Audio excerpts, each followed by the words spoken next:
secret society that most people know about is still hidden within today's society. The masters of pulling strings throughout social media and networking are known as the Illuminati. We consider the Illuminati a false organization, a fluke amongst past organizations, but I disagree. I fully believe the Illuminati exists. The way I see it is that we are blind to what we cannot see. The Illuminati, being masterminds that remain hidden and lurking in today's shadows, aren't so hidden. It's a sad fact that this organization can hide in plain sight. The Illuminati is trying to make us feel safe while trying to keep us in the dark at the same time. So what can we do about this? Well, we can educate ourselves about what they plan to do and how they're going to achieve these goals. Their goal is to create a new world order and corruption. Their steps in this are 1. The creation of a one world government with one single church and one single currency under their control. 2. The total destruction of every national identity and all national pride, because only then will people accept a supranational world government. 3.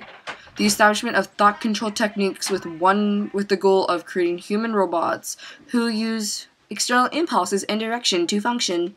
4. To encourage or even legalize drug usage and to make an art out of pornography, which will first be generally accepted and finally be seen as totally normal.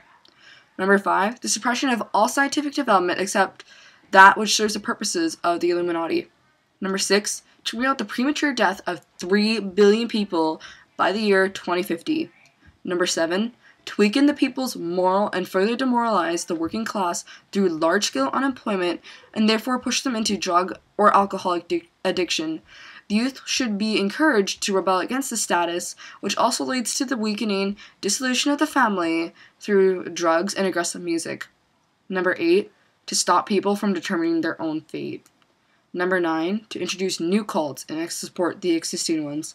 10. To circulate the ideas with respect to religious freedom around the world in order to undermine all existing religions, especially Christianity.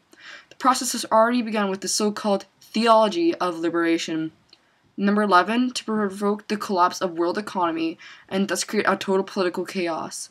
12. To take over the control of a domestic and international policies of the USA. 13. To create an international terrorism and negotiate with the terrorists whenever terrorist attacks have occurred.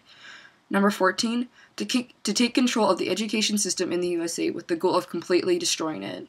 So yes, what I've stated before about the Illuminati trying to take over the world is true. There have been many occurrences already in today's society on how they're trying to do this. How they're succeeding in this is possibly one of the games. The Illuminati card game that was fully developed in 1995 originally started from 1981 by Steve Jackson. This game has now become a semi-popular because it is predicting future happenings. One of the card was of 9/11. Now how could someone that created these cards possibly predict 9/11 was going to happen when they created them in 1981? It's because of the Illuminati this game is predicting the future world. Another card named Backlash shows a black president that has failed his country. Now my question again is, how could somebody possibly know that the United States of America would have a black president back in 1981? We all know Barack Obama right now, how he shut down the government and how the United States of America is in massive debt because of him. But how could Steve Jackson possibly know of these happenings? It is true that he is a part of the Illuminati. It is believed that Steve Jackson is and was a part of the Illuminati. But why did it drove him to make these cards? There are so many happenings that have already happened with these cards being connected to them. It is very scary of how we may think this is a game. But maybe the Illuminati is more than what we think of. Maybe we may think this is a game, but is not. The Illuminati also uses puppets in the media to get to people. Example, Miley Cyrus. She went from being innocent to a different person altogether. So yes, I do believe the Illuminati exists. And yes, we all need to prepare for the future disasters to come.